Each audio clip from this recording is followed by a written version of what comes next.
the wisdom literature consists of Proverbs, Ecclesiastes, and Job. And one of the things that's very interesting is that while Proverbs presents this picture of a very straightforward, if you do A, then B will happen, everything's just and it's neat and it's tidy to a large extent. Ecclesiastes then takes a completely different turn, and it really gives people a lot of problems.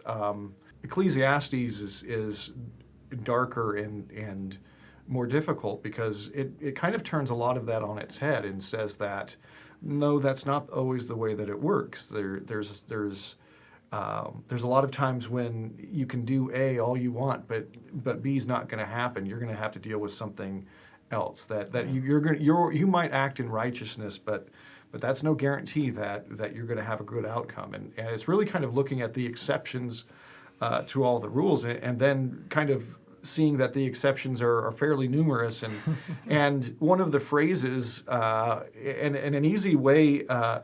You can look at all these exceptions, and it's easy to come away with the fact that rather than being this neat, tidy, just world where A equals B, that in fact the world is meaningless. And that's one of the words that in the English words that's translated that gets used over and over, meaningless.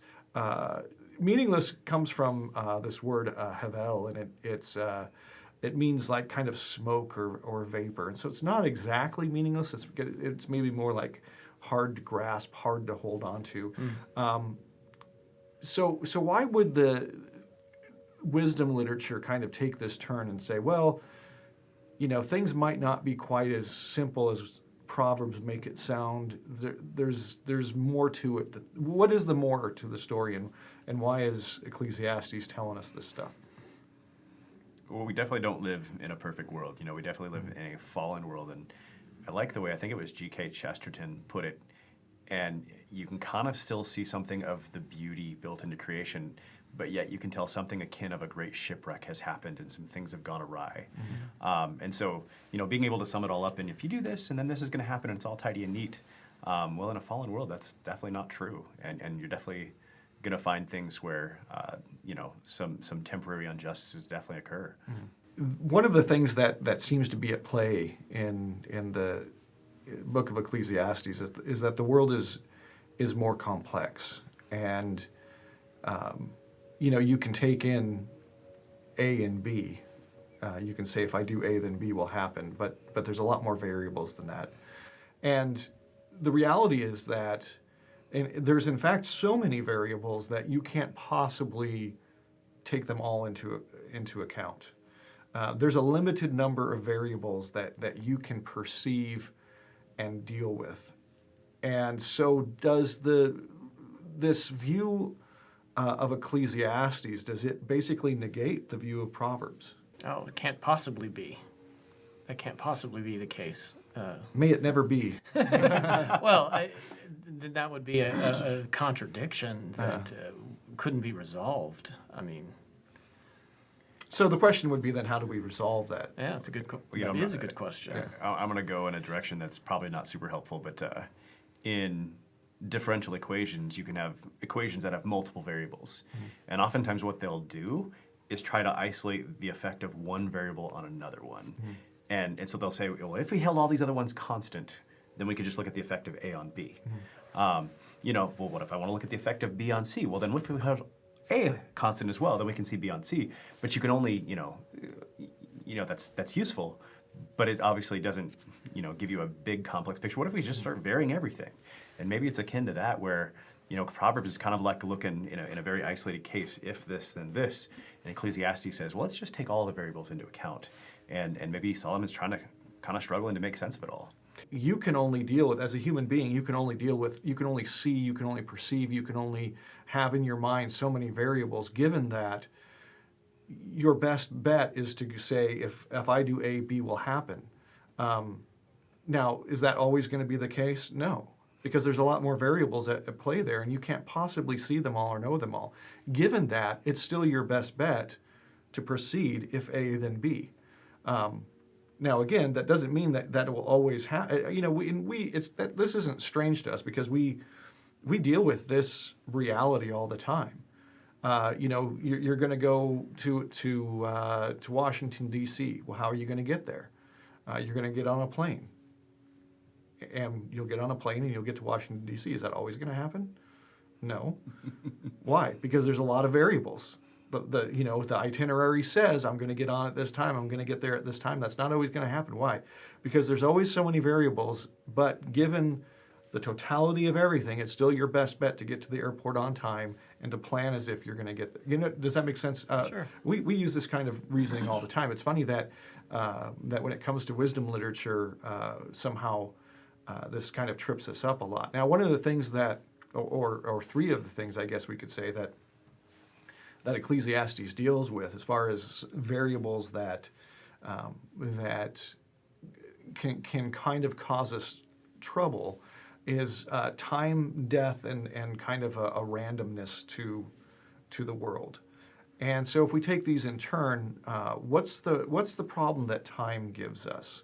A lack of permanence. Yeah. Nothing that is done has permanence in his mind, and everything that's been done will be done again and has already been done, and but it's really this lack of permanence. That anything I accomplish is temporary. Right. Yeah. Time has a tendency to undo the things that we do. So does it make it meaningless? And I think the answer to that is obviously no. Now, why would the fact that time will undo the things you do, not make it meaningless? How do we fight against this idea that, if I make the bed this morning, it's just going to be unmade tonight when I get in it, so why bother making it?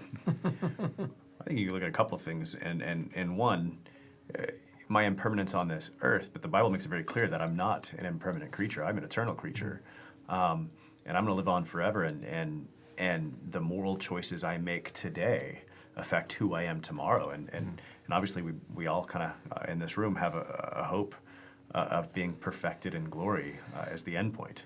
And so what we do today does have an effect there as well. But also, I think there's a strong chance that nobody remembers any of us in this room in 100 years. However, that doesn't mean to say that things we do in the here and now don't actually affect the world in 100 years. What we do with our kids or people around us does get propagated.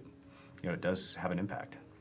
Yeah, the things of the world might pass away, but the people that our work affects, they carry on forever. And so even though that this is true, and it appears as if time might be the undoing of all the wisdom that Proverbs preaches, we'll say, in fact, that's not the case. Now, death seems to undo that issue of, well, it affects people. Well, if people die, then we're back at square one. But obviously, that's not for the Christian the obstacle that it might be otherwise.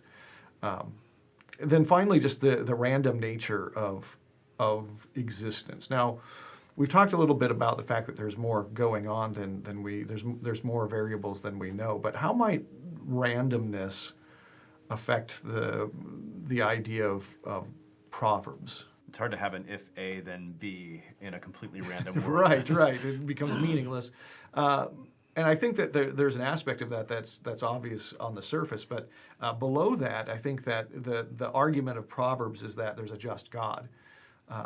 And I think the idea of randomness is an attack on the justness of God. The single biggest argument you'll often find from people against Christianity is there's evil in the world, therefore there is no all-powerful, all-loving God. And that's an attack on the justice of God, that he allows this evil in the world. I think there's a proverb that talks about planting in a certain season, and then you will reap the harvest. Well, sometimes the weather doesn't cooperate, and your harvest is destroyed. That may be Satan's evil, but it could just be nature and things going wrong. I think that might be an excuse of why, or a claim that God is not just. Yeah, and I think that there's an element of this book of Ecclesiastes and looking at kind of the exceptions to the rules. I think it becomes clear in reading it that this can overwhelm you. How does the author keep that from happening? Where does he end up? Does he end up overwhelmed and saying, hey, life actually is meaningless, or does he end up someplace else? No, he doesn't. he does everything. If you read Ecclesiastes, you can learn from him, and you don't have to pursue. Most of everything he says is what he pursued. But his conclusion is very applicable, and if we do just the conclusion of basically living life in a certain way and pursuing God and working, it's basically very satisfying, and for the most part, without too much difficulty. I say that with some hesitation. Things go a lot smoother than if you pursue life like he did. Yeah. There are certain injustices that happen here and now that aren't resolved until the book of Revelation, until the end of time. And so there are going to be some unjust things here that don't have, that maybe we don't see the consequences of until, the sum of all things. Yeah. And I think that one of the great things about the wisdom literature is that these two views of life, which really are still, views that you can find in yourself and the people around you, they're kind of at war in our culture, kind of come together in a practical story in the book of Job. And so that's what we'll look at next.